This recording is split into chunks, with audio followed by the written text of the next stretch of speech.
Today, the world is watching Guyana, not because of what it used to be, but because of what it is becoming. Once overlooked and underestimated, Guyana now stands at the center of one of the most ambitious infrastructure transformations the Caribbean has ever seen. Roads stretch farther than ever before, bridges rise where bottlenecks once existed, and power systems are being built to fuel an economy designed not just for today, but for generations. This is not speculation or political promise. This is happening now. And for Guyanese everywhere, this moment belongs to you. For decades, Guyana was a country rich in natural resources, but limited by infrastructure. Long travel times, aging road networks, unreliable electricity, and development that moved slower than the ambition of its people defined everyday life. Yet what many failed to understand was that Guyana was never a poor country. It was a country waiting for the alignment of opportunity, leadership, and vision. That moment has arrived, and the pace of change now reflects years of quiet preparation. When oil was discovered offshore, global attention shifted instantly toward Guyana. But oil alone does not create wealthy nations. History has proven that natural resources without planning lead to waste, not prosperity. Guyana made a deliberate decision not to consume its wealth, but to build with it. Instead of short-term spending, billions of dollars are now being invested into permanent national assets. Highways, bridges, ports, power plants, and modern infrastructure are becoming the foundation of a country positioning itself among the Caribbean's economic leaders. Infrastructure begins with movement, and Guyana's road expansion represents more than convenience. These highways are economic arteries designed to move people, goods, and opportunity faster than ever before. Communities that once felt distant are now becoming connected to markets, education, and healthcare. Every mile of new road reduces cost, increases efficiency, and signals confidence. This is how modern nations expand, by connecting their people to possibility. Among these developments stands one of the most symbolic projects of this new era, the Demerara River Bridge. While bridges are often seen as functional structures, this one represents transformation. It addresses long-standing congestion, improves trade efficiency, and reshapes daily life for thousands. More importantly, it signals Guyana's refusal to remain constrained by outdated systems. Wealthy nations do not wait for limitations to resolve themselves. They build beyond them. Energy lies at the heart of any powerful economy, and Guyana's gas-to-energy project is one of the most significant moves in its modern history. Reliable and affordable electricity is not a luxury. It is the foundation of industrial growth. As energy costs decrease and power stability increases, new industries become possible.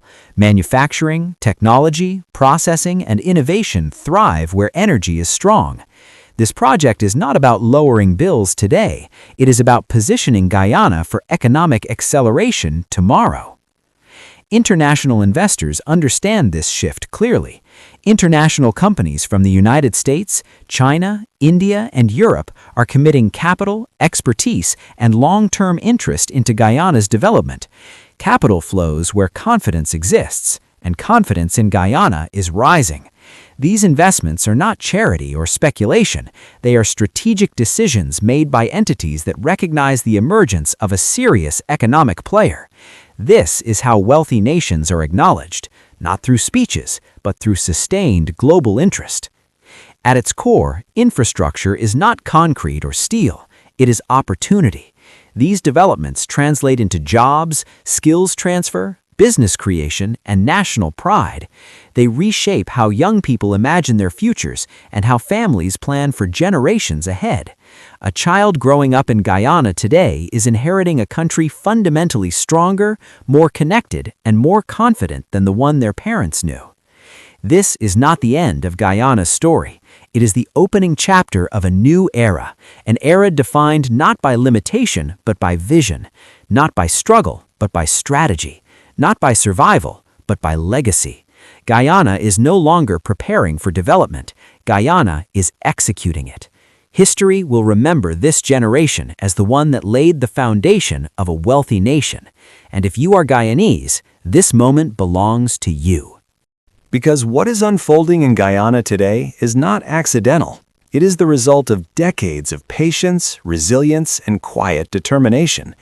Long before the world arrived with cameras and contracts, Guyanese people carried the belief that their country's time would come. That belief is now being rewarded with action, scale, and ambition that matches the depth of the nation's potential. Across the country, infrastructure is no longer discussed as an idea of the future. It is visible, measurable, and transforming everyday life. Roads, once narrow and unpredictable, are expanding into modern corridors designed for speed, safety, and efficiency. These are not cosmetic upgrades. They are strategic investments meant to support commerce, housing, and long-term population growth. Every completed stretch of highway signals permanence, a statement that Guyana is building to last. The expansion of connectivity is also redefining land value and opportunity. Areas that were once considered distant are becoming viable for development, agriculture, and industry. This shift quietly creates wealth at the local level, allowing families and businesses to benefit directly from national progress. In wealthy nations, infrastructure does not chase development, it creates it. Guyana is now operating by that same principle. Ports, logistics facilities, and supporting transport networks are also evolving to meet rising demand. As trade volumes increase and regional influence expands, Guyana's ability to move goods efficiently becomes a competitive advantage. This is how economies mature, by removing friction, shortening timelines, and lowering costs. These improvements may appear technical, but their impact is deeply human, affecting income, stability, and national confidence.